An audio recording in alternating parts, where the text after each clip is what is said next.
नमस्कार, स्वागत है आपका। मैं हूं दिनेश अवस्थी। अफगानिस्तान में तालिबानी कब्जे ने पूरी दुनिया के माथे पर शिकन ला दी है और हर ओर तालिबानियों के कट्टरपंथी रिवाजों और मानवाधिकार को लेकर सवाल उठ रहे हैं, लेकिन भारत की तासीर अलग ही है। यहां तालिबान के कसीदे पढ़े जा रहे हैं। All India Muslim personal law board के एक प्रवक्ता मौलाना सज्जाद नोमानी ने तालिबानियों को अफगानिस्तान में हुकूमत कायम करने की बधाई दी, तो समाजवादी पार्टी के एक सांसद शफीक उर रहमान बर्क ने तालिबान की तुलना स्वतंत्रता संग्राम सेनानियों से कर दी। उन्होंने कहा कि जैसे हिंदुस्तान ने अंग्रेजों से आजादी की लड़ाई लड़ी थी, वैसे ही तालिबान अफगानिस्तान में अमेरिका से आजादी की लड़ाई लड़ रहा है। तालिबान ने अपने देश को आजाद कराया है। हालांकि ऐसा कहते वक्त वो शायद ये भूल गए कि वो योगी आदित्यनाथ की सरकार वाले यूपी में बैठे हैं। इस बयान के बाद उनके खिलाफ केस दर्ज कर लिया गया है। इन हालातों के बीच एक बड़ा सवाल यह है कि कभी इजराइल फिलिस्तीन तो कभी फ्रांस चीन और भारत में ही मुसलमानों की प्रताड़ना के नाम पर आंसू बहाने वाले मुसलमानों के रहनुमाओं को तालिबान में अच्छाई कहां से दिख गई? क्या इनके लिए मजहब इंसानियत और राष्ट्र से बड़ा है? समाजवादी जैसी पार्टियां आखिर तालिबान के यारों को क्यों पाल रही हैं? और एक और बड़ा सवाल यह भी है कि आखिर तालिबान है क्या और कितना बदला है? इन्हीं तमाम मसलों पर आज हम चर्चा करने वाले हैं, चर्चा करेंगे। लेकिन आपको उससे पहले बता दूं कि मेहमान हमारे साथ जुड़ेंगे, उनसे पहले आपका परिचय कराऊंगा, उसके बाद हम इस चर्चा को आगे बढ़ाते हैं। हमारे साथ गौरव मिश्रा बीजेपी से जुड़ेंगे, डॉक्टर आर.ए. उस्मानी समाजवादी पार्टी से जुड़ेंगे, पूर्व मंत्री भी रहे हैं, अनुपम तिवारी रक्षा विशेषज्ञ और रियाजुद्दीन बक्सो प्रवक्ता मुस्लिम पर्सनल लॉ बोर्ड से। लेकिन इन मेहमानों को हम जोड़ रहे हैं उससे पहले आपको बता दें कि जिस तरह की स्थिति तालिबान ने अफगानिस्तान में की है, उसको लेकर पूरी दुनिया में तालिबान की निंदा की जा रही है। लेकिन हमारे भारत देश की स्थिति विचित्र है। यहाँ पर तालिबान को शाबाशी दी जा रही है, तालिबान की बधाई दी जा रही है, तालिबान की बधाई में कसीदे पढ़े जा रहे हैं और भारत में ही तालिबान के यार रह रहे हैं। तो इस हिसाब से ऐसा लगता है कि शायद इन्हें भारत में जो डर लगता था, इन लोगों को अब अफगानिस्तान जाने में कतई देर नहीं करनी चाहिए। बिल्कुल तुरंत इनको निकलना चाहिए, क्योंकि ये इंसानियत का मामला है। इसमें सवाल ये भी है कि इंसानियत से बड़ा आखिर मजहब कैसे हो गया? क्या उनको वहां के छोटे छोटे बच्चों की स्थितियां नहीं देख रही हैं? क्या उन्हें वहां पर लोगों की स्थितियां देखने को नहीं मिल रही हैं? लोग किस कदर अपनी जान बचाने पर भागने को मजबूर हैं और फिर भी अपनी जान दे रहे हैं। तमाम वीडियो, तमाम फुटेज ऐसे सामने आए हैं जिसको देख करके अच्छे अच्छे लोगों की रूह कांप जाती है। लेकिन हमारे भारत की स्थिति अलग है। हमारे भारत के जो रहनुमा हैं, वो भारत में जो रह रहे हैं, उनको ये चीजें अच्छी लग रही हैं, उनको बधाई दे रही हैं। इसी पर आज हम चर्चा करेंगे। मेहमान हमारे साथ जुड़ गए हैं। सभी मेहमानों का बहुत बहुत स्वागत है हमारे इस खास कार्यक्रम में।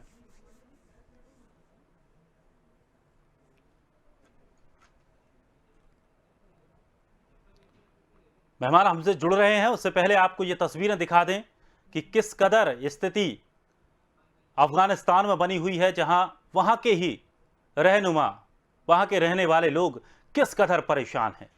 इसको देख करके पूरी दुनिया तालिबान पर थू थू कर रही है, लेकिन हमारे भारत में रहने वाले कुछ लोग, कुछ चुनिंदा लोग उसकी कसीदे पढ़ रहे हैं, उनको बधाइयां दे रहे हैं।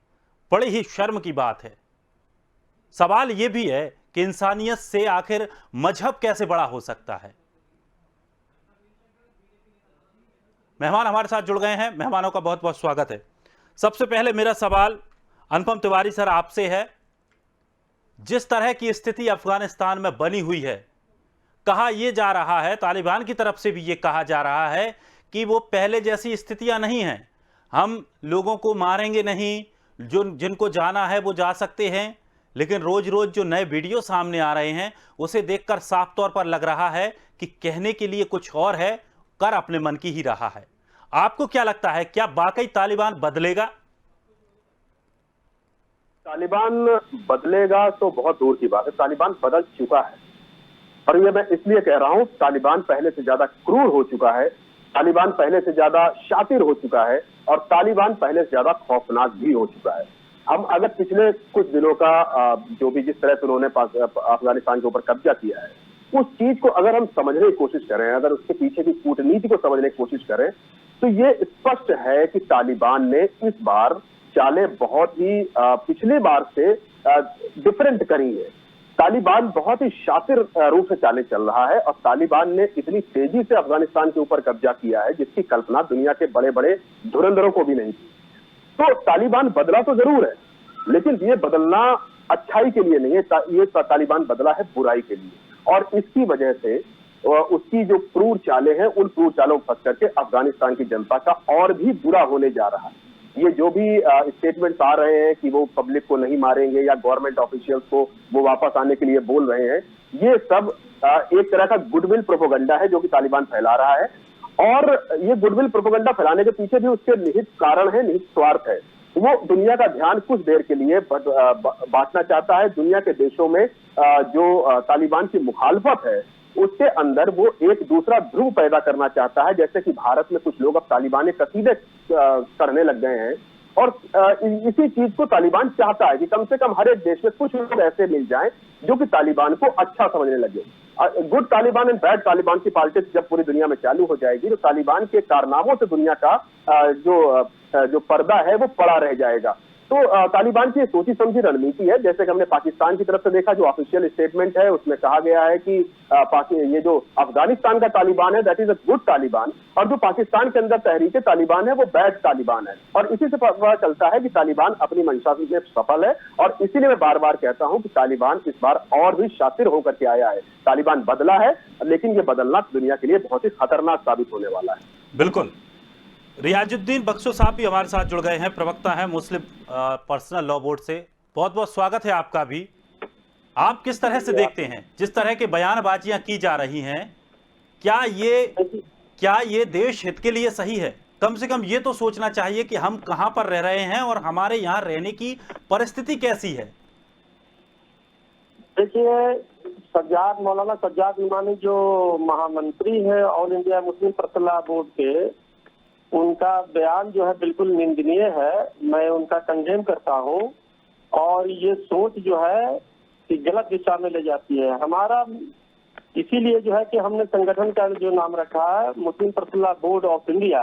मेरा मानना है कि कोई भी सरकार हो, आतंकवादी का गतिविधि जब होता है तो आदमी को तकलीफ वो जनता के द्वारा चुन के नहीं आई है।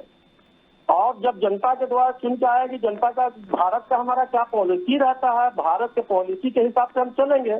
ये तो मौलाना नोमानी का जो है बिल्कुल सोच बिल्कुल गंदा है। इसी को जो कहते हैं कि दिग्भ्रमित करने वाला बयान है, उसको हम कंडेम करते हैं। और इसी के बरक्स हम लोगों ने जो है कि 23 और 24 अगस्त को राष्ट्रीय कार्यकारिणी की बैठक रखी है और इस मौजू पर हम लोग भी नजर रखे हुए हैं कि जो हमारा भारत का पॉलिसी होगा, मैं भारत के पॉलिसी के साथ हूँ। लेकिन ये जनता के द्वारा चुना हुआ नहीं है कि मैं उसकी तारीफ कर दूं। अभी पूरी दुनिया के लोगों को क्लियर करना पड़ेगा कि वो जो आया है वो आतंकवादी गतिविधि के द्वारा आया है या जनता के द्वारा आया। जब दुनिया के पर नक्शे पर आ जाएगा तो फिर जो भारत का मामला होगा, भारत तस्लीम करेगा तो हम भी तस्लीम करेंगे, भारत नहीं करेगा हम भी नहीं करेंगे। वो दो चार लोगों को कहने से कुछ होता नहीं। मुसलमान का लेकिन सर माहौल बिगड़ता है, माहौल बिगड़ता है, मंशा साफ होती है। आदमी ऐसे ही कोई बयान नहीं देता है, इससे मंशा साफ होती है। कितना माहौल बिगड़ता है इससे। देखिए, एक चीज जो है कि उनकी सोच जो है जो बताया कि वो निंदनीय सोच है, इससे आम मुसलमानों को कुछ लेना देना नहीं है। लेकिन दिग्भ्रमित करने वाला बयान है, मैं उसका निंदा करता हूँ। और हम चाहते हैं कि पूरे भारत का जो मुसलमान है उसके गाइडलाइंस पर नहीं चलता, वो जीरो है, रूम में बैठ करके फैसला करने वाला आदमी है। आज भी आपका 98% से ज्यादा मुसलमान जो है कि इस चीज को निंदनीय नहीं कहता है कि भाई जनता के द्वारा चुन के आएगा, हम उसका खैर मकदम करेंगे। जनता के द्वारा तो चुन के आया नहीं है। तो वो अभी पूरे वर्ल्ड के लोग देख रहे हैं, नजर देख रहे हैं। यहाँ पर हमारे पॉलिसी की बात है, हमारा भारत का जो पॉलिसी होगा मैं उनके साथ रहूंगा। चलिए, डॉक्टर उस्मानी साहब भी हमारे साथ जुड़े हैं, समाजवादी पार्टी से हैं, पूर्व मंत्री भी रहे हैं। उस्मानी साहब, समाजवादी पार्टी के एक नेता इस तरह का बयान देते हैं, क्या ये बयान शोभा देता है?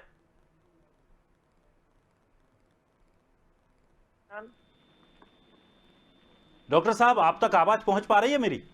पूरी आवाज सुन रहा हूं मैं, मुझको कोई बयान अभी तक सुनाई नहीं पड़ा है। बयान ये आया है कि जो वहां पर अफगानिस्तान में स्थिति बनी है, तालिबान ने जो कब्जा किया है, तो उन्होंने कहा है कि ये स्वतंत्रता सेनानियों जैसी स्थिति हो गई है, जैसे आजाद अमेरिका से आजाद करके एक स्वयं का उन्होंने अपना देश बना लिया, और इसके लिए बधाई है।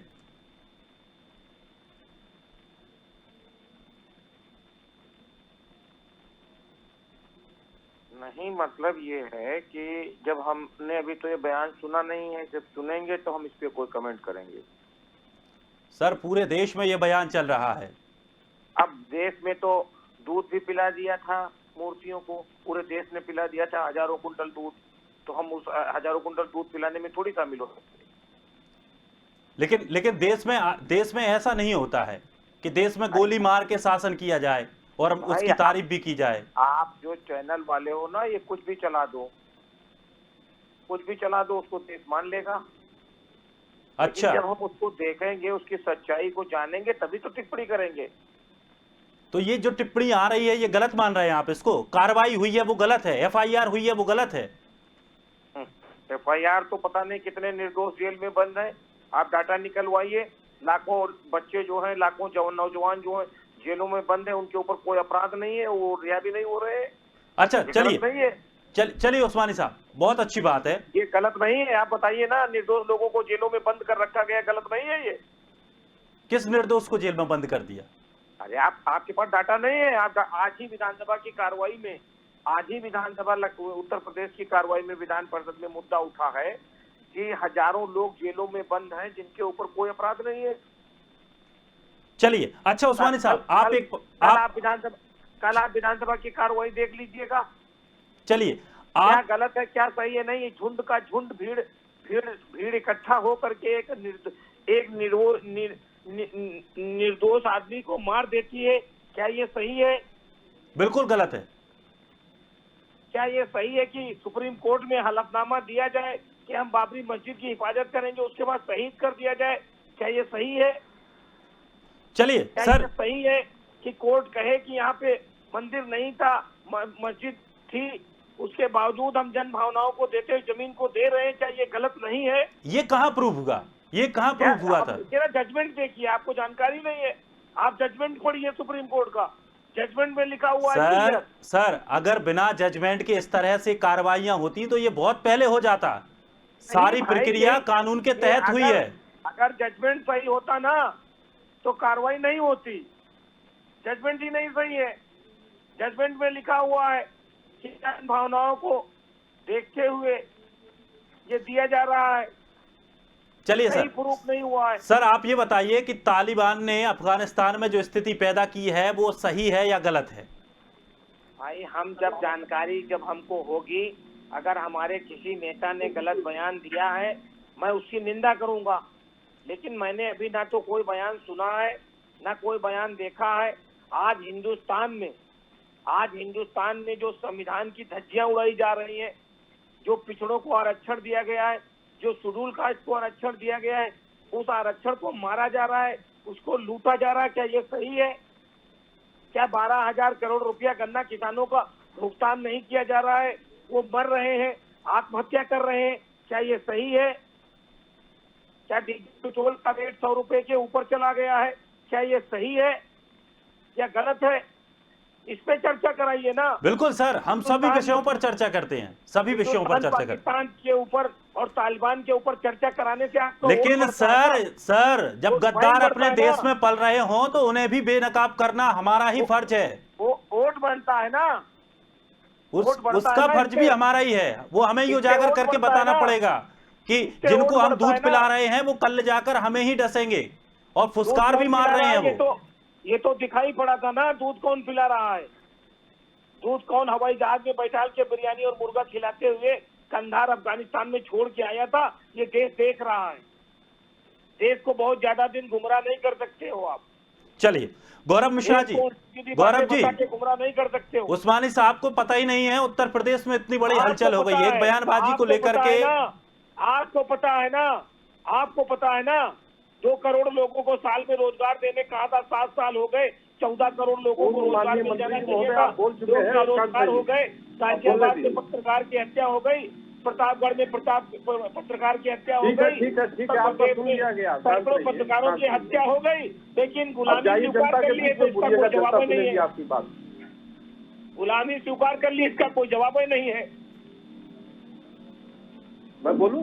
जी गौरव जी। पत्रकार मारे जा रहे हैं। देखिए भारत के अंदर में तालिबानी मानसिकता के, ISI की मानसिकता के, बोको हराम वाले या फिर ISIS वाले, ऐसी मानसिकता के लोग, तमाम लोग भरे पड़े हुए हैं। ये नहीं भूलना चाहिए कि इसी भारत के अंदर में तमाम जगह बम विस्फोट होते थे और तमाम स्लीपर सेल्स एक्टिव रहा करते थे, लेकिन हमारी सरकार, भारतीय जनता पार्टी की सरकार आने के बाद ये सब बिल में छुप गए हैं। और ये नहीं भूलना चाहिए कि इसी मानसिकता ने इस देश का बंटवारा किया था। भारत और पाकिस्तान का बंटवारा इसी मानसिकता के आधार पर हुआ था, जिसका स्कूल ऑफ थॉट अलीगढ़ में लिखा गया था, रचा गया था। इसलिए भारत पूरी तरह से सतर्क है और इस प्रकार का बयान देने वाले वो रडार पर है सरकार के, उनके ऊपर FIR दर्ज हुआ है, इनके सांसद है समाजवादी पार्टी के। और ये नहीं भूलना चाहिए, इस तरह का कृत्य करेंगे तो हमारे मुख्यमंत्री जी ने एक बार कहा था कि बकरे की अम्मा कब तक खैर मनाएगी, और अगर देशद्रोहिता का बयान ये देंगे तो उनके साथ कानून के अनुसार जो सख्त से सख्त कार्रवाई होगी वो उनको झेलना पड़ेगा। ये न भूलें और कानून की दुहाई न दें। इन्हें सुप्रीम कोर्ट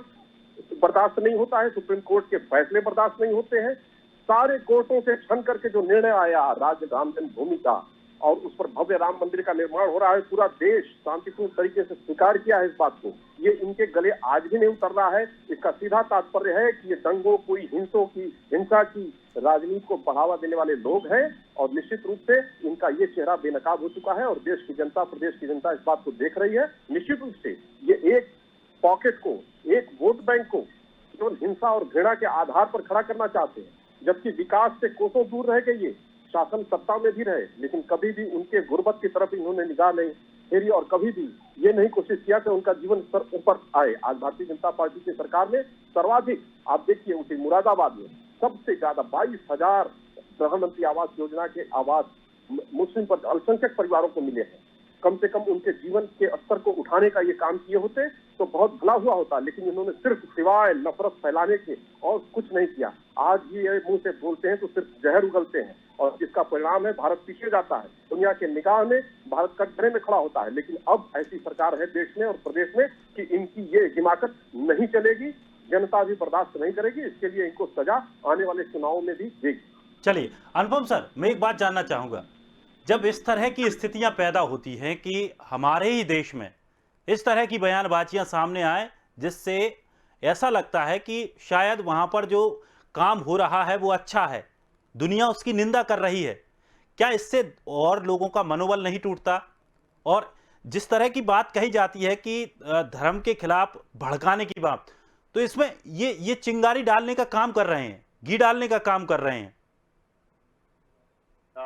इस चीज को कंडेम करना चाहिए और हर एक पॉलिटिकल पार्टी को कंडेम करना चाहिए, क्योंकि देश चला रही है पॉलिटिकल पार्टी। और अगर इनको कहीं सीखने को नहीं मिलता है तो कम से कम भारत की सेनाओं से सीख लिया करें। सेना के अंदर, सेना एक ऐसा ऑर्गेनाइजेशन है जहां पर आपको न कभी धर्म की बात सुनने को मिलेगी, न कभी जाति की बात सुनने को मिलेगी, न इस तरह की मूर्खतापूर्ण बयानात सुनने को मिलेंगे जिससे कि एक इंसान दूसरे इंसान से लड़ाया जा सके। और ये पॉलिटिकल उल्लू सीधा करने के लिए समाज के अंदर अगर वैमनस्यता पैदा करनी जा रही है तो ये निहायत ही निंदनीय चीज है। और इससे पहले कि सरकारें अमल में लाएं या सरकारें ऐसे लोगों को पकड़ें, FIR दर्ज हो या कुछ ऐसी कानूनी कार्रवाई हो, उससे पहले मेरे हिसाब से सबसे पहले उस कॉन्स्टिट्यूएंसी के जहां के वो विधायक है, जहां के वो सांसद हैं, वहां के प्रोमिनेंट लोगों को उनकी निंदा करनी चाहिए। क्योंकि अगर आप सांसद हैं या विधायक है या मंत्री, मुख्यमंत्री कुछ भी है, आप भारत देश की जनता से ऊपर नहीं है और आपको ऐसा कोई अधिकार नहीं है जिससे कि आप भारत का सर शर्म से नीचे झुका सके। क्योंकि भारत किसी भी पार्टी से, किसी भी व्यक्ति से, किसी भी समुदाय से बहुत बड़ा है। इस चीज को जब हमारी पार्टियां समझ लेंगी तो मुझे लगता है कि उनके व्यवहार में काफी बदलाव आएगा। और इस तरह की चीजें जब तक समाज में होती रहेंगी, कुछ लोग अपराध को भी महिमा मंडन करते रहेंगे, तो ये समाज में काफी बदलाव आएगा। और इस तरह की चीजें जब तक समाज में होती रहेंगी, कुछ लोग अपराध को भी महिमा मंडन करते रहेंगे, तो ये समाज में काफी बदलाव आएगा। और इस तरह की चीजें जब तक समाज में होती रहेंगी, कुछ लोग तब तक समाज में वैमनस्यता फैलती रहेगी, क्योंकि 1 से 2, 2 से 4 और 4 से 8 ऐसे लोगों की संख्या बढ़ती जाएगी। ये जानबूझकर, मुझे लगता है कि ऐसे जो कमेंट्स हैं वो बहुत ही जानबूझ करके और बहुत ही सोची समझी साजिश के तहत करे जाते हैं, क्योंकि ऐसे में अल्टीमेटली ये लोग अपना वोट बैंक ढूंढते हैं, जो कि देश के लिए, जो कि समाज के लिए बहुत ही खतरनाक है। तालिबान का जो सिस्टम है, तालिबान जो कर रहा है, तो उसके बारे में कोई अच्छे शब्द कैसे बोल सकता है, मुझे ताज्जुब होता है। कोई ऐसा कैसे कह सकता है कि तालिबान वहां पे कुछ अच्छा कर रहा है, या तालिबान वहां पे आजादी की जंग लड़ रहा था। मतलब जिस व्यक्ति ने भी अगर ऐसा कहा है, मुझे नहीं पता आधिकारिक बयान है उनका या उनसे किसी ने कहलवा लिया है, जो भी हो, मैं उस व्यक्ति के बारे में नहीं कहना चाहूंगा, लेकिन एक कॉमन सी बात मैं ये कह रहा हूं कि अगर तालिबान इतना अच्छा है तो दुनिया भर की सरकारें उनसे क्यों लड़ रही हैं, दुनिया भर के मीडिया में उनकी भर्त्सना क्यों करी जा रही है। इन सब चीजों को ध्यान में देखना होगा। कोई जाति, समुदाय या कोई कपड़े पहनने के ढंग, इन सब को लेकर के समाज में बंटवारा मत कीजिए। भारत को समझिए, भारत की जो भारत जिस नींव पर खड़ा हुआ है उस नींव को समझिए। बंटवारा के बारे में हमारे प्रधानमंत्री जी ने बोला था, बंटवारा एक बहुत ही भयानक चीज थी। कम से कम हम अपने नेताओं से इतना उम्मीद जरूर कर सकते हैं, एक आम नागरिक होने के नाते, कि इस तरह के कोई बयानात नहीं देंगे जिससे कि समाज में बंटवारा पैदा हो। समाज को एक करने की कोशिश कीजिए। अगर आप एक नहीं कर सकते हैं तो मुझे लगता है कि आपको गद्दी में रहने का कोई अधिकार नहीं बनता है। आप चीजों को समझें, आप चीजों को सिर्फ वोट के हिसाब से मत देखें। मेरा बहुत ही कड़ा मैं बोल रहा हूं, लेकिन मेरी गुजारिश है अपने नेताओं से कि कम से कम हम इंसानों को, हम भारतवासियों को आप लोग वोट बैंक ना समझें। हम सिर्फ वोट के लिए आपकी इस तरह की कड़वी बातें सुनने के लिए नहीं बैठे हुए हैं, आपको ये समझना पड़ेगा। बिल्कुल सही बात है सर, लेकिन ये स्थिति हमारे देश में तो ऐसी है कि 10 साल तक इतने बड़े श्रेष्ठ हैं, आपको श्रेष्ठता दिखानी पड़ेगी। आपको इस तरह के उल्टे सीधे बयानात से बचना पड़ेगा, और तभी भारत की जो परचम है दुनिया में लहराएगा। आप नहीं सीख सकते, जैसे मैंने पहले कहा था, भारत की सेनाओं से सीखिए। उस सेना से सीखिए जो हर जरूरत के समय आपके सामने खड़ी रहती है, बॉर्डर पे आपकी रक्षा करती है, बाढ़ तूफान हर जगह आपको बचाती है। उन्हीं से सीख लीजिए अगर बाहर नहीं सीखना चाहते। बिल्कुल सर, मैं कह रहा था ना कि यहाँ पर 10 साल तक इतने बड़े पद, उपराष्ट्रपति के पद पर रहने वाले व्यक्ति भी बाद में ये बोलते हैं कि मुझे इस देश में डर लगता है। ताज्जुब तभी होता है, ये मानसिकता तभी समझ में आती है कि आखिर किस तरफ देश को ले जाने की कोशिश हो रही है। बख्शो साहब, मैं आपसे सीधे सीधे एक बात जानना चाहूँगा। जिस तरह से अफगानिस्तान में स्थिति पैदा की गई है कि खास करके महिलाओं को लेकर के उनके जो कानून हैं वो बहुत ज़्यादा तल्ख हैं, क्या वाकई इस तरह के शरीयत में ये नियम बनाए गए हैं? क्या शरीयत इस चीज़ की इजाज़त देता है कि अगर महिलाओं ने अपना मुंह नहीं ढका या उन्होंने हिजाब नहीं पहना तो उनको सीधा गोली मार दो, उनकी आज़ादियों को छीन लो? ये शरीयत में है क्या? बख्शो साहब। हेलो जी बख्शो साहब, आप तक आवाज पहुंच रही है? जी हाँ, रियाजुद्दीन बोल रहा हूँ जी। क्या पूछ रहे हैं? जी, मैं आपसे ये पूछ रहा हूं, क्या शरीयत इस चीज की इजाजत देता है कि अगर कोई महिला है, मुस्लिम महिला है, वो अगर हिजाब नहीं पहने हैं तो उसमें गोली मार दो, उनके अधिकारों का हनन करो, उनको जबरन उठाओ, जबरन उनके साथ बलात्कार करो? क्या शरीयत इस चीज की इजाजत देता है? पहली बात तो आप समझ लीजिए कि ये डिबेट करा रहे हैं या धर्म गुरु को बीच में फंसाना चाहते हैं आप लोग। फंसा नहीं रखा है सर, मैं आपसे जानकारी चाह रहा हूँ क्योंकि तालिबान इसी आधार पर शासन करना चाहता है।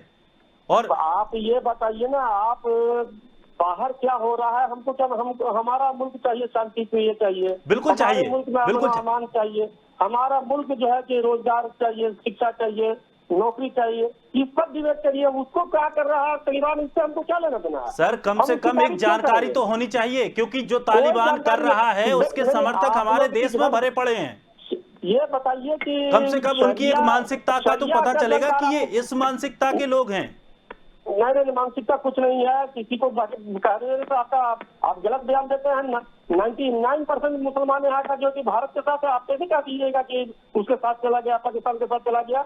ये गलत सोच है आप लोग की। सर गलत सोच नहीं है, सर गलत सोच नहीं है, गलत सोच गलत नहीं है। बात है ये। मैं सिर्फ आपसे जानकारी ले रहा हूँ, मैं आपसे जानकारी ले रहा हूँ। क्या इस तरह की चीजें उसके वक्तव्य का मैं निंदा कर रहा हूँ। गलत सोच बिल्कुल, है, अच्छी बात है सर। और मुसलमान उसके डायरेक्शन में नहीं जाएगा। हम लोग ये वादा करते हैं कि एक भी मुसलमान उसके जो कि कोई पक्ष में नहीं रहेगा, तो ऐसा थोड़ी होना चाहिए। बिल्कुल। हमको यह है कि तालिबान क्या कर रहा है उससे क्या मतलब है, हमको अपना देखना, कि अपना मुल्क देखना, कि दुनिया को देखना है हमको। बिल्कुल सर, लेकिन मैं आपसे जानकारी तो ले सकता हूं ना। जानकारी आइएगा कभी तो कॉलेज में, स्कूल में पढ़ा देंगे कि कैसे होता है शरीयत के कानून, सर कैसे होता है सर धार्मिक राष्ट्रीय मामला। चैनल के ये सब माध्यम से चीजें कितने दिन लोगों भर- तक ये जानकारी पहुंचेगी? उन्हें भी पता जी, चलेगा कि ये जो हो रहा है वो जानकारी गलत है, धार्मिक- सच्चाई ये है। सुनिए सर, धार्मिक ज्ञान चैनल पर नहीं दी जाती है। धार्मिक ज्ञान जो है कि भ्रमित करने के लिए जाता। धार्मिक चीजों को जब तक आप अच्छा से पढ़िएगा नहीं, कहाँ से हो जाएगा। अब वो सर तालिबान क्या तभी तो कर कह है, रहा हमको हूं, उससे क्या कम से मतलब कम है? आप कुछ जानकारी दे दीजिए, बाद में मैं पढ़ भी लूंगा। और तो जब जानकारी लेना होगा चैनल पर शरीयत क्या कहता है, तो पूरी शरीयत का हम आपका विरोध कर दें, सपोर्ट कर दें, ये क्या मतलब हो गया? मैं जब सर ये हमारे जानना बीच चाह में रहा हूं, क्या शरीयत में महिलाओं की स्थिति क्या है? महिलाओं को क्या महिलाओं माना की- गया है? हमारे यहाँ शरीयत में महिलाओं को बहुत ही महत्वपूर्ण दर्जा दिया गया है। और बोलिए, सबसे ज्यादा अगर किसी का दर्जा मिला है तो महिलाओं को मिला है। उनके अधिकारों का हनन की कोई बात नहीं है उसमें? नहीं नहीं, कोई चीज किसी का, जब जो आदमी पढ़ने नहीं करेगा वो हनन करने का सवाल ही नहीं होता। अब जो जाहिल है आदमी, उसको आप क्यों बेचारा, वो जानता ही नहीं। लेकिन जो पढ़ेगा शरीयत को, जो कानून को पढ़ेगा, धार्मिक चीजों को, उसमें कहीं पर भी धार्मिक मामले में औरतों के साथ हनन का कोई मामला नहीं बनता है। चलिए अच्छी मैं बात है। स्पष्ट कहता हूँ। चलिए अच्छी बात है। गौरव जी, गौरव जी आप तक आवाज पहुंच रही है? जी आ रही गौरव जी, इस तरह की स्थिति अभी बनी हुई है फिलहाल, लेकिन अब उत्तर प्रदेश सरकार ने अच्छा कदम उठाया, तुरंत एक्शन लिया। आगे और क्या स्थिति बन सकती है? क्योंकि जिस तरह की जो बयानबाजियां होती हैं, ये माहौल तो खराब तो करती ही हैं, लेकिन कम से कम जो देश की राजनीतिक पार्टियां हैं उनके भी कर्तव्य बनते हैं कि किस तरह से इस तरह की बातें करने वाले लोगों के खिलाफ एक्शन लिया जाए, उनके खिलाफ आवाज उठाई जाए। देखिए, तालिबान का मुद्दा एक बहुत संवेदनशील मुद्दा है और एक अंतर्राष्ट्रीय मुद्दा है। इससे पूरा विश्व के तमाम देश प्रभावित हो रहे हैं। ऐसे में बहुत जिम्मेदारी हो जाती है देश के अंदर राजनीति करने वालों के लिए, चाहे वो जिस भी दल के हों, वो ऐसी बयानबाजी ना करें या ऐसा माहौल खड़ा करने का प्रयास न करें जिसमें देश के अंदर में जो है बंटवारा और उपद्रव जैसी स्थिति उत्पन्न हो। मुझे लगता है देश में इस समय कानून का शासन है, पूरी तरह से कानून जो है एक्टिव है। चाहे उत्तर प्रदेश की सरकार हो, केंद्र की सरकार हो, वो त्वरित कार्रवाई करेगी जो भी इस तरह का काम करेगा। लेकिन मुझे लगता है कि सकारात्मक राजनीति की तरफ बढ़ना चाहिए। तालिबान एक ऐसा इतिहास है उसका जिसे स्वीकार नहीं किया जा सकता, और चाहे वो कितना भी करेक्टिव मेजर ले समाज की दृष्टि से, मुझे लगता है कि अभी उसे स्वीकार करने में पूरे विश्व को बहुत समय लगेगा, या हो सकता है कि वही 2001 वाली पुनरावृत्ति हो जैसा 2001 में हुआ था उनके साथ। ऐसी स्थिति फिर आ सकती है। इसलिए इतना उत्साह में आने की ऐसे लोगों को कोई आवश्यकता नहीं है जो उनके प्रति अपनी सद्भावना रखते हैं, जो उनमें अपनी संभावनाएं खोजते हैं। जो कभी काले झंडे ISIS के इस देश के अंदर में फहराए जाते थे तो उनके प्रति, उनके समर्थन में बयान दिया करते थे। उनको इतने उत्साह में आने की आवश्यकता नहीं है। लेकिन अगर ऐसे लोग बोलेंगे तो वो चिन्हित किए जाएंगे, क्योंकि हमारे देश के नागरिक हैं। तो हमारे देश के नागरिक के ऊपर जो देश का कानून है, जो संविधान है, उसके अनुसार उनके ऊपर कार्रवाई सरकार करेगी। इसमें बिल्कुल किसी प्रकार की कंफ्यूजन की स्थिति में नहीं रहने की आवश्यकता है, मेरा तो ऐसा मानना है। चलिए अनुपम सर, एक बात जानना चाहूंगा, जिस तरह से रियाजुद्दीन साहब ने कहा कि शरीयत में बहुत महिलाओं का बहुत सम्मान की जगह पर उनको रखा गया है, बाकी जो जाहिल हैं, जिन लोग पढ़े लिखे नहीं हैं, वो सिर्फ उसको वैसा ही आधार बनाकर उसके नाम पर कत्लेआम मचाते हैं। वास्तव में अफगानिस्तान की जो स्थिति है, वहाँ सबसे ज़्यादा स्थिति खराब महिलाओं की हो रही है। आज भी 2-3 वीडियो सामने आए जिसमें साफ तौर पर देखा जा रहा था किस तरह से लड़कियों को जबरदस्त घरों में से जबरदस्ती उठाया जा रहा था, ले जाया जा रहा था, रोकने की उन्हें कोशिश की जा रही थी, लेकिन बहुत ज़्यादा मतलब ये वीडियो दिखाया भी नहीं जा सकता, इतनी बर्बरता के साथ महिलाओं पर अत्याचार हो रहे थे। किस तरह से आप देखते हैं, क्या तालिबानी जो सोच है वो बात शरीयत की करती है लेकिन काम उसके बिल्कुल अलग है? मैं शरीयत को समझता हूँ, जो मैंने थोड़ा बहुत पढ़ा है उसके हिसाब से तालिबान जो कर रहा है वो शरीयत के बिल्कुल खिलाफ कर रहा है। तालिबान का दावा भले वो शरीयत का आड़ लेता है, शरीयत का नाम लेता है, लेकिन वो काम राक्षसों वाले करता है जो कि शरीयत कहीं नहीं कहती है। जैसा मौलाना साहब की एक बात से मैं एग्री करूंगा कि उस चीज को, शरीयत को लोग समझें, पढ़ें और पढ़ने के बाद कम से कम ये समझें कि धर्म निहायत ही पर्सनल मामला होता है। मैं कैसे पूजा करूंगा, मैं कैसे लोगों की इज्जत करूंगा, मैं कैसा व्यवहार करूंगा, ये मेरा निजी मामला है। मैं धर्म ये नहीं कहता कि मैं सबको ऐसा करने के लिए मजबूर कर दूं, उनके ऊपर दंडात्मक कार्रवाई करूं जो कि मेरी तरह की सोच नहीं रखते हैं। तो ऐसा कोई भी धर्म नहीं कहता मेरी समझ से। और जो लोग ऐसा मानते हैं कि ऐसा कहता है, वो लोग गलत सोच रहे हैं। उन्होंने फिर धर्म को पढ़ा ही नहीं है, उन्होंने शरीयत को समझा ही नहीं है। तो अफगानिस्तान में जो हो रहा है, तालिबान ने पहले भी यही किया था और आज भी वही कर रहा है। ये बर्बर लोग हैं, ये उस तरह के मध्ययुगीन मानसिकता वाले लोग हैं जो कि दुनिया का विकास से को समझना भी नहीं चाहते हैं और दुनिया के विकास से मेरा विशेषकर बौद्धिक विकास से इनका दूर दूर तक कोई वास्ता नहीं है। अफगानिस्तान की ये जो आज की जो जमात है, ये कबीलाई जमात है जो आज सत्ता को उसने कब्जा कर लिया है। और हमको ये समझना पड़ेगा कि इस कबीलाई जमात को जो विश्व में जो चीजें पढ़ाई जाती हैं, विज्ञान जो पढ़ाया जाता है, जो कि समाजशास्त्र पढ़ाया जाता है, इन सब चीजों से इनका कभी साफ्ता ही नहीं पड़ा है। ये सिर्फ और सिर्फ लड़ने वाले लोग हैं, सिर्फ जानवरों की भांति एक दूसरे को मारकर खा जाने वाले लोग हैं। इनको इंसानियत से कोई इनका वास्ता नहीं है और सभ्य समाज को इन्होंने देखा ही नहीं है, तो उसके बारे में, उसके रूल्स रेगुलेशन को फॉलो नहीं कर सकते हैं। इनको सिर्फ और सिर्फ एक चीज चाहिए, सत्ता। ये पावर के भूखे हैं और पावर के भूखे होने की वजह से इतने ज्यादा ये क्रूर हो जाते हैं। तो जैसे कि मध्य युग में चंगेज खान वगैरह के बारे में हम लोग पढ़ते हैं कि कैसे वो कबीलाई लड़ाई में महारत हासिल थी उनको, वो कबीलाई गुट आते थे और पूरे के पूरे देश को तबाह करके चले जाते थे। मैं इनको उन्हीं मानसिकता वाला समझता हूँ कि इनको दुनिया की विकास से, दुनिया की भलाई से कोई वास्ता नहीं है। तो अफगानिस्तान के साथ ये बहुत ही बड़ा दुर्भाग्य है कि 20 सालों के अंदर 2-2 बार इनके क्रूर शासन को वो देख रहे हैं और दुनिया का भी ये दुर्भाग्य है कि दुनिया अफगानिस्तान में ऐसे होते हुए देख रही है। अमेरिका, नेटो या और भी बड़े कंट्रीज, हम किसी के ऊपर भी उंगली उठा सकते हैं, हम उनके ऊपर, उनकी फेलियर्स के ऊपर एक शोध पत्र भी लिख सकते हैं, लेकिन नुकसान इसमें हकीकत में अगर किसी का हो रहा है तो अफगान जनता का हो रहा है, अफगान महिलाओं का हो रहा है। जैसे कि आप बता रहे हैं कि ऐसे वीडियो आ रहे हैं जिनको टीवी पर या सोशल मीडिया पर दिखाया भी नहीं जा सकता है। तो ये इंसानियत का नुकसान है और तालिबान आज सत्ता में है, ये हकीकत है, लेकिन दुनिया को इस चीज को इंश्योर करना पड़ेगा कि सत्ता में ये ज्यादा दिन तक ना टिके, क्योंकि अभी ये कुछ भी प्रोपेगेंडा कर ले, ये कुछ भी ऐसे बयानात दे दे, क्योंकि अब इनको सत्ता को स्थापित करना है। ये हर वो प्रयास करेंगे जिससे कि अपनी सत्ता को बचाए रख सके और इसमें इनका सहारा कुछ दुनिया के जो आतंकवादी देश हैं, जैसे कि पाकिस्तान है, चाइना है, इस तरह के देश इनको सपोर्ट भी करेंगे।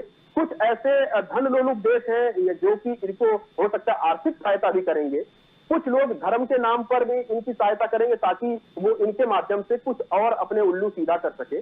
तो यानी कि खेल अभी और चलने वाला है, खेल की अभी शुरुआत है। तालिबान सबके सामने, सबके लिए एक मोहरा बन करके आएगा। मैंने कुछ दिन पहले एक लेख लिखा था और उस लेख में मैंने इस चीज को बताया था कि तालिबान की हालत उस तरह की है जैसे दुनिया के जो बड़े शहरों के जो दबंग होते हैं वो शूटर्स पाल लेते हैं, और ये शूटर जो है, जो अमेरिका और रूस वगैरह का जो पाला हुआ ये शूटर था तालिबान, ये तालिबान अब बिगड़ गया है। लेकिन ये नुकसान उनको नहीं पहुंचा सकता जिन्होंने इसको पाला था, जिन्होंने इसका नुकसान किया है। तो इसको जो सामने मिलेगा या उसी का नुकसान करेगा। और अफगानिस्तान की निरीह जनता इनके सामने पड़ गई है, मेरी संवेदनाएं उनके साथ हैं और मैं चाहता हूं कि विश्व इस बात को संज्ञान ले और कुछ भी करके इस बर्बर, इस क्रूर जमात को वहां से हटाए ताकि लोगों को इंसानों जैसा जीवन जीने को फिर से मिल सके। अनुपम सर, लेकिन एक चीज आती है इसके बीच में कि अमेरिका का इस पूरे मामले में क्या योगदान रहा है? अमेरिका हीरो बन के आया या विलन बन के रह गया?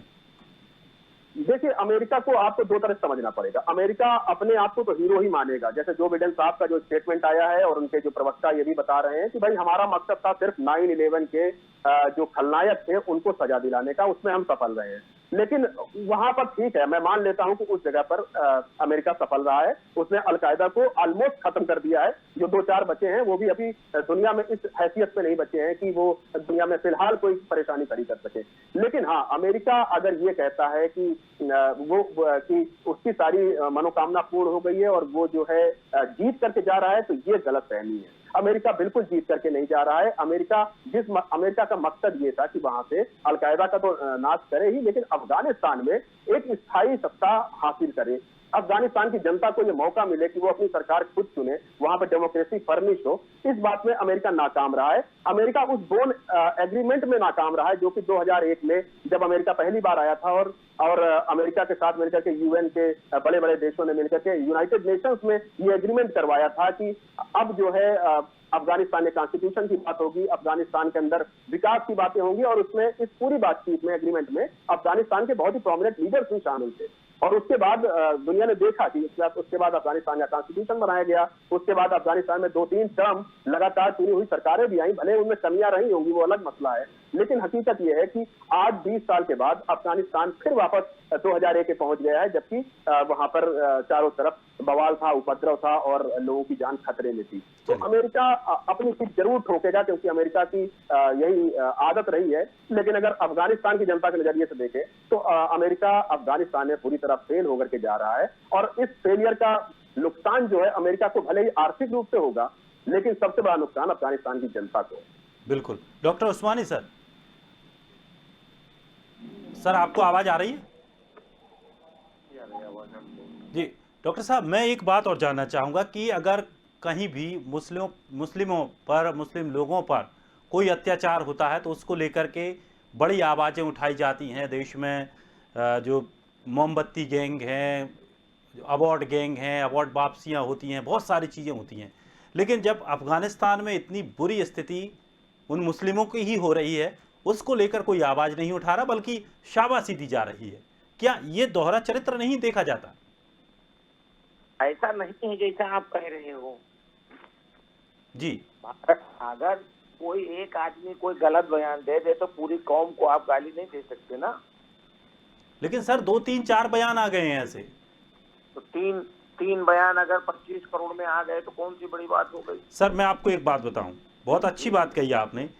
अगर कोई एक सिंगल व्यक्ति, आम आदमी अगर कोई बयान देता है तो उस बयान को चले मानिए कि चलिए इसकी मानसिकता सही नहीं है या ये दिमागी रूप से संतुलन खो बैठा है, उसको मान सकते हैं। लेकिन एक इतने लाखों लोगों की कॉन्स्टिट्यूंसी, एक संसद सीट का कोई नेता या कोई बड़ा नेता जो एक बड़े जनसमूह को संबोधित करता है और उनको आगे पीछे लेकर चलता है, जो अपने पास लाखों वोटों की पावर रखता है, अगर वो व्यक्ति इस तरह के बयान देता है तो ये वाकई चिंता वाली बात है। ये फिर वो एक व्यक्ति में नहीं गिना जाएगा। देखिए ऐसा है कि कब कौन क्या बयान दे देगा इसके बारे में नहीं कुछ कहा जा सकता है। भाई साक्षी महाराज हैं, कभी कभी बयान दे देते हैं 10 बच्चे पैदा को, कभी बयान दे देते हैं, कुछ बयान दे देते हैं, तो इसको आप क्या कहोगे? सर निंदा करते हैं, उनकी निंदा करते हैं। वैसे ही जनसंख्या की वजह से देश की स्थिति खराब है। तो ऐसे लोगों की जो है मुस्लिम समाज निंदा करता है। मुस्लिम समाज कभी ऐसे सिलसिलों के साथ नहीं रहा है और न रहेगा कभी। चलिए गौरव जी, इस पूरे मामले पर जिनको भारत में डर लगता था ना, अब वो बाहर निकल कर आ रहे हैं, और मोमबत्ती गैंग, अवार्ड गैंग, ये सब लापता है, पता नहीं इनका कहां है। गौरव जी, आप तक आवाज पहुंच रही है?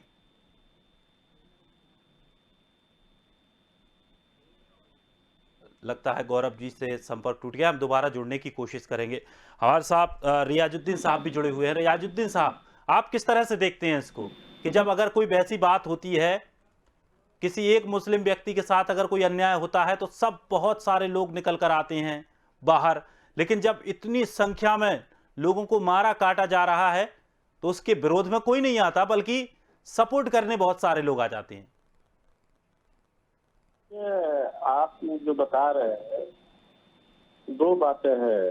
पहली बात तो आप अपने वक्तव्य को वापस लीजिए। ये जितना भी गैंग फैलाया हुआ है अमेरिका के द्वारा, किसी को भी अगर निर्दोष लोगों की हत्या होती है तो तकलीफ मानवता का, सभी मानवता होगा, चाहे धर्म से न जुड़िए लोग, तमाम दुनिया के जो धार्मिक लोग हो चाहे समाज सेवी लोग हो, तकलीफ सबको होता है कि भाई मानवता का कत्लेआम हो रहा है। लेकिन ये बताइए कि ओसामा बिन लादेन हो चाहे तालिबान हो, इसको बढ़ावा कौन दिया था? अमेरिका ही ने दिया है अगर, और अमेरिका ही के द्वारा पूरी दुनिया में लाखों लाख जो है कि मानवता का कत्लेआम हुआ है।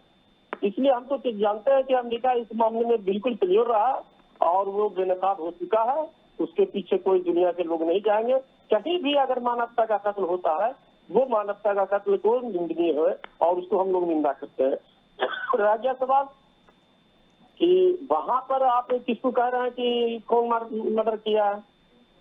टोटल वहां पर जो है कि जितनी भी सेनाएं रही, पूरी दुनिया की सेनाएं रही, लेकिन उसका नेतृत्व अमेरिका कर रहा था और अमेरिका के द्वारा कत्लेआम कराया गया। तो आम जनता का हुआ है, तालिबान का थोड़ी हुआ है, आम जनता का हुआ है, समझिए ना।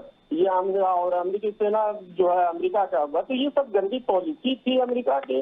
उसके लिए हम लोग जो है कि आज जिस तरह का उसने बीज बोया, आज वो पा गया, वो बिल्कुल धाराशायी हो गया है वो।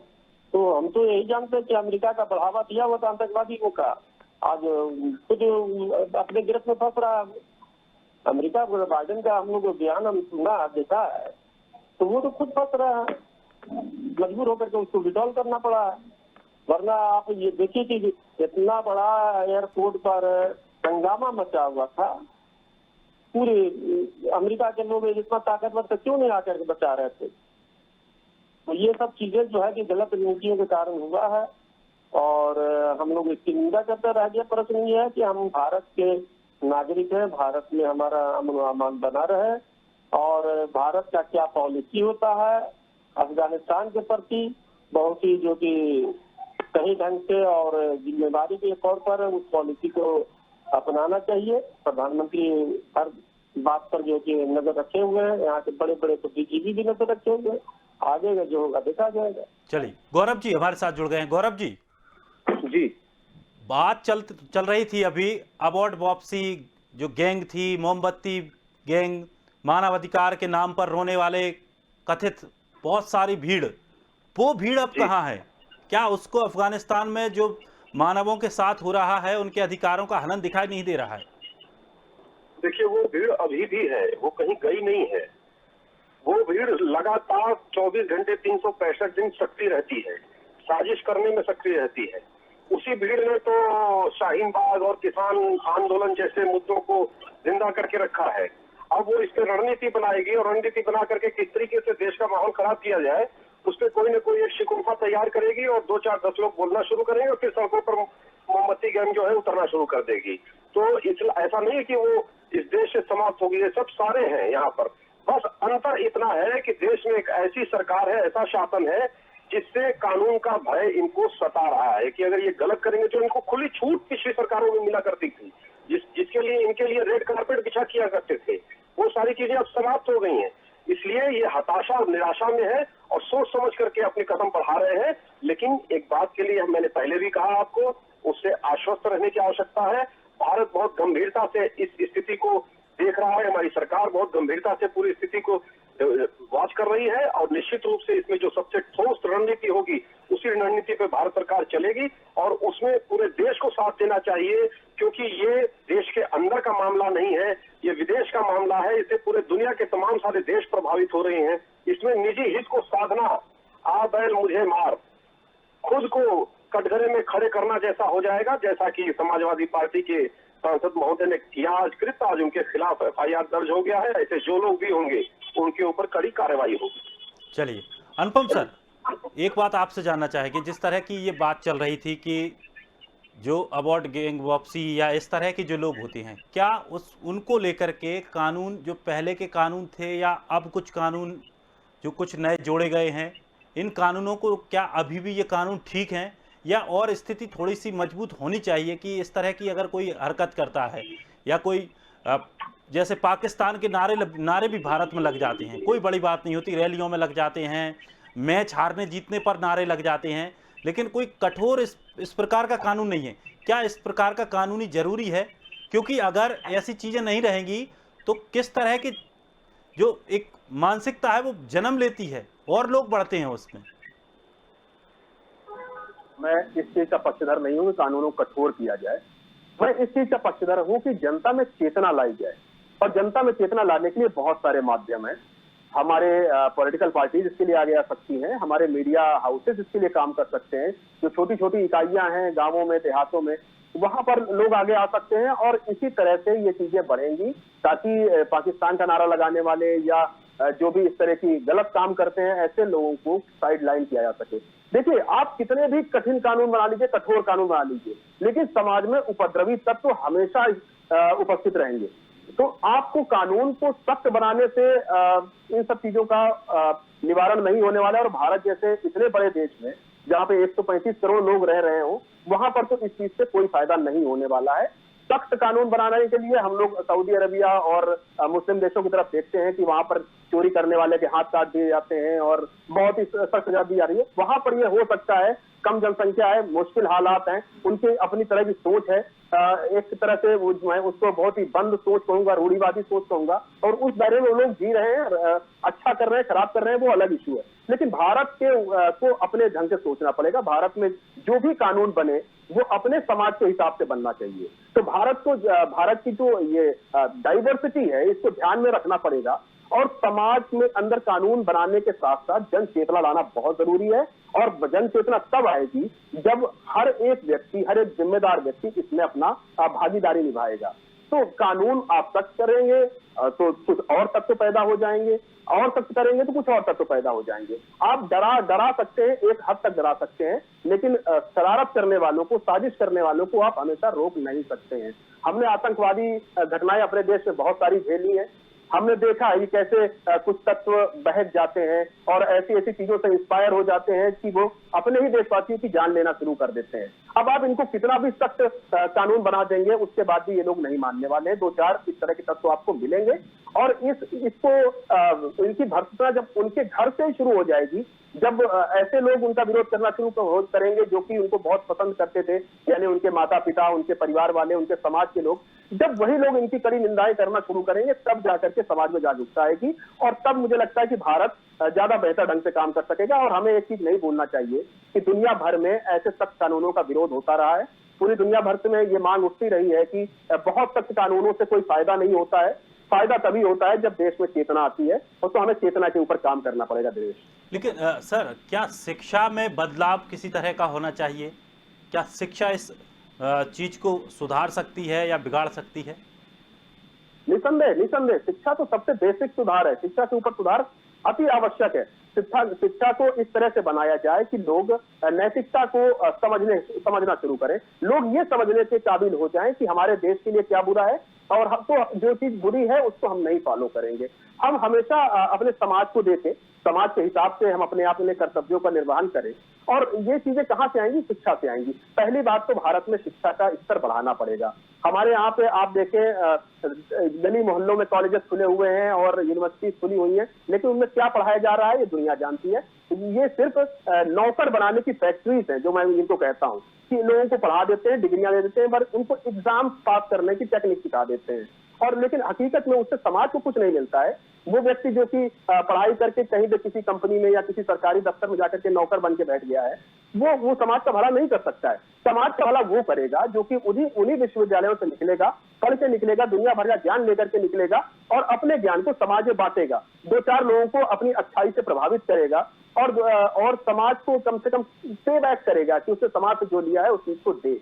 आज लोगों के अंदर तमाम तरह की कुंठाएं घर कर गई हैं, उन कुंठाओं से समाज को बाहर निकालना बेहद आवश्यक है, और शिक्षा की उसमें सबसे बड़ी भूमिका रहने वाली है। दिनेश, बिल्कुल। रियाजुद्दीन साहब, मैं आपसे जानना चाहूंगा कि जिस तरह से धार्मिक शिक्षा दी जाती है, चाहे मदरसों में हो या गुरुकुल्स में हो, उसके अलावा देशभक्ति या देश के प्रति प्रेम उपजे, अपने आप मन में एक ऐसा भाव आना चाहिए, इस तरह की शिक्षा के लिए क्या प्रयास करने चाहिए ताकि हमारे जो युवा हैं, नौजवान हैं, वो आगे चल कर के देश विरोधी गतिविधियों में बिल्कुल भी संलिप्त ना हो और उनका बिल्कुल मन ही उस ओर ना जाए?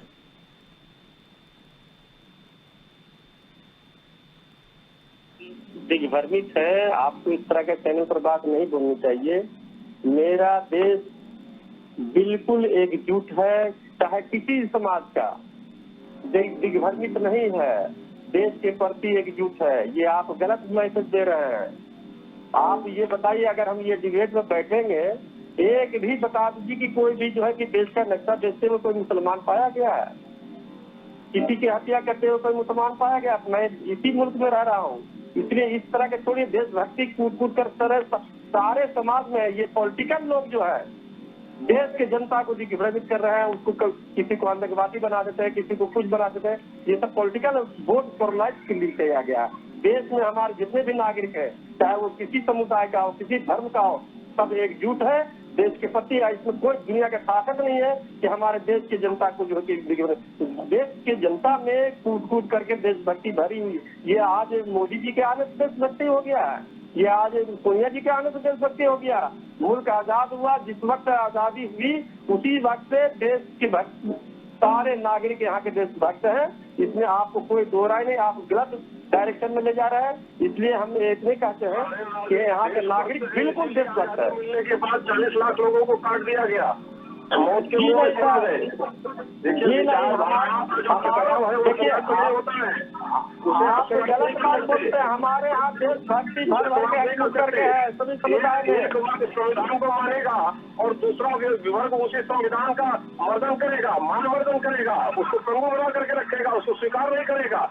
आप बताइए, हम मानते हैं कि देश के अंदर में सहयोगिता होनी चाहिए, आपस में एकता होनी चाहिए, बंधुत्व का भाव होना चाहिए, लेकिन वो जमीन पे बता रहे आज भी हम होली में जाते हैं, दिखाई दी तो लोग को छोड़ने लगे, घर से बाहर निकलने लगे, लोगों से बयान फूटने लगे। आप बताइए कैसे समाप्त हो जाएंगी ये सब चीजें? जिन लोगों ने देश का बंटवारा किया, क्या सारे पाकिस्तान चले गए क्या? तो जो है उनका मन मस्तिष्क परिवर्तन हो गया क्या? ये तो सरदार साहब नहीं कहा था, ये तो सरदार साहब नहीं किया था, और आज भी वो प्रासंगिक है। ऐसा नहीं कि वो चीजें बदल गई हैं। देखिए, व्यवहारिक तौर पर, नैतिक तौर पर बदलाव एक लॉन्ग टर्म प्रोसेस होता है, और मुझे लगता है 70 वर्ष का समय बहुत बड़ा समय होता है। देश को सीख लेना चाहिए था। देश की 36 करोड़ आबादी थी उस समय, जिस समय देश आजाद हुआ था। आज 140 करोड़ की आबादी है। मुझे लगता है कि हर फ्रंट पर, हर स्तर पर बहुत चौकन्ना रहने की आवश्यकता है, और भारत देश इतनी आसानी से न झुकेगा न टूटेगा। चाहे कोई किसी भी प्रकार का बयान दे दे, उसके खिलाफ अब कार्रवाई होगी, इसलिए क्योंकि देश की जनता साथ में है। देशद्रोहिता का कदापि वो समर्थन नहीं करती, बिल्कुल उनके साथ खड़ी नहीं हो सकती। इसीलिए आज एक ऐसी सरकार है जो इनके खिलाफ कड़ी से कड़ी कार्रवाई कर रही है। चलिए, बहुत बहुत शुक्रिया सभी मेहमानों का हमारे साथ जुड़ने के लिए, इस खास कार्यक्रम में चर्चा के लिए और अपने अपने विचार रखने के लिए। लेकिन जिस तरह की स्थिति अफगानिस्तान में बनी हुई है, तालिबान जो जुर्म ढहा रहा है, उसको लेकर भारत में कई जगह ऐसी आवाज़ें आ रही हैं जो उनको सही ठहरा रहे हैं। लेकिन इंसानियत की नज़र से अगर देखा जाए तो तालिबान इस समय एक शैतान से कम नहीं है, लेकिन उसकी जो लोग तारीफ कर रहे हैं, उसको जो बधाइयाँ दे रहे हैं, वो भी कम से कम कहीं ना कहीं शैतानियत उनके अंदर, उनके दिमाग में, उनके जहन में बसी हुई है। लेकिन ऐसे लोगों को बख्शा बिल्कुल नहीं जाना चाहिए, ऐसे लोगों पर सख्त कार्रवाई की जानी चाहिए। फिलहाल इस खास कार्यक्रम में इतना ही। ताज़ा तरीन खबरों के लिए आप बने रहिए स्वदेश के साथ।